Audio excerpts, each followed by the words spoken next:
அனைவருக்கும் வணக்கம். டிஎன்பிஎஸ்சில இப்ப பார்க்கக்கூடிய தகவல் நிச்சயமாக ஒரே ஒரு ஷாட்ல உங்களுக்கு 3 கொஸ்டின் வர வாய்ப்பு இருக்கு.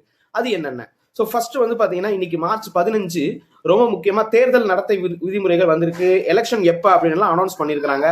ஓட்டு கிட்டத்தட்ட மே 4ஆம் தேதிக்கு புதிய முதல்வர் யாருன்னு நமக்கு தெரிஞ்சிருப்பா, ரைட்? ஸோ இப்ப இங்க பாத்தீங்கன்னா மாநில தகவல் ஆணையர் யார் புதுசா வந்திருக்கிறாங்க அப்படின்னு சொல்லி பார்த்தா விஜயராம் அவர்கள் நம்ம தமிழ்நாட்டுக்கு புதிய தகவல் ஆணையரா வந்திருக்காங்க. State information commissioner.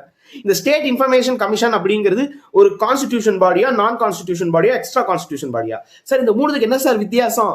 Already Laxmikanth சீரீஸ்ல நம்ம ஒரு வீடியோ போட்டிருக்கோம். அந்த வீடியோவை போய் பாருங்க. Central information commissioner and state information commissioner, இதுக்கு ஒரு சட்டம் இருக்கு. ஆர்டிகல் இருந்துச்சுன்னா கான்ஸ்டிடியூஷன் பாடி, சட்டம் இருந்துச்சுன்னா சட்ட ரீதியிலான அமைப்பு, ஸ்டாட்யூட்டரி. ஸோ அப்ப இந்த நியமனம் பாத்தீங்கன்னா யார் செஞ்சிருக்காங்கன்னு கேட்டா கவர்னர் ஆஃப் தமிழ்நாடு. தமிழ்நாட்டுக்கு பாத்தீங்கன்னா பொறுப்பு ஆளுநர் தான் இருக்காங்க. தமிழ்நாட்டுக்கும் கேரளாவுக்கும் ரெண்டுக்கும் சேர்த்தே ஒரே ஆளுநர் தான்.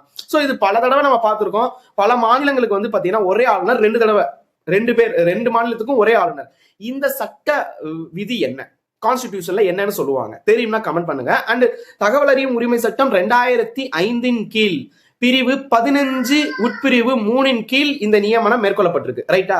சோ இப்ப எங்க இந்த அப்பாயின்மெண்ட் பண்ணிருக்காங்க அப்படின்னு சொல்லி கொஸ்டின் கேட்பாங்க. ஆளுநர் மாளிகையில தான் பண்ணிருக்காங்க, அதாவது கவர்னர் மாளிகை. ஆளுநர் மாளிகைக்கு முன்னாடி பேர் பாத்தீங்கன்னா ராஜ்பவன் அப்படின்னு சொல்லுவாங்க. இப்ப என்னன்னு இருக்கு அப்படின்னு கேட்டா லோக் பவன். இது ஒரு கொஸ்டின். இது இப்படி ஆளுநருடைய மாளிகைக்கு பேர் எப்படி மாத்திருக்காங்களோ அதே மாதிரிதான் குடியரசுத் தலைவர் மாளிகைக்கு பேரும் மாத்திருக்காங்க. பிரதமர் இல்லத்துக்கு பேரும் பிஎம் ஆபீஸ், அதுக்கு பேரும் பாத்தீங்கன்னா மாத்திருக்காங்க. ராஜபாதை அப்படின்னு இருந்ததுக்கும் கர்த்தவிய பாத் அப்படின்னு சொல்லிட்டு பேர் மாத்திருக்காங்க. சோ அப்ப இந்த பேர் மாற்றம் எல்லாம் கொஸ்டின் கேட்க வாய்ப்பு இருக்கு. சோ அப்ப லோக் பவன்ல ஆளுநர் முன்னாடி திரு விஜயன் அவர்கள் புதிய தமிழ்நாட்டுடைய இன்ஃபர்மேஷன் கமிஷனரா, தகவல் ஆணையராக பதவி ஏத்துக்கிட்டாரு.